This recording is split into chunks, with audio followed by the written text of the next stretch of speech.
सड़िया बुलुकिया धानी।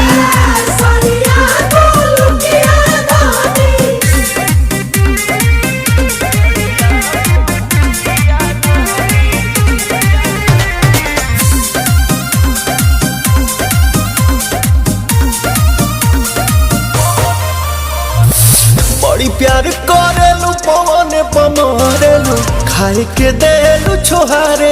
ए भौजी हो खाए के देलू छोहारे।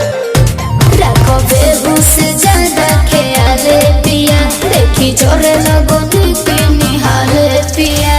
प्रियांशु होने तो भुड़ुकिया धनी जैसे रुखिया धनी। पहिरी जब मारेलू मुँह सुकिया धनी सड़िया बुलुकिया धनी।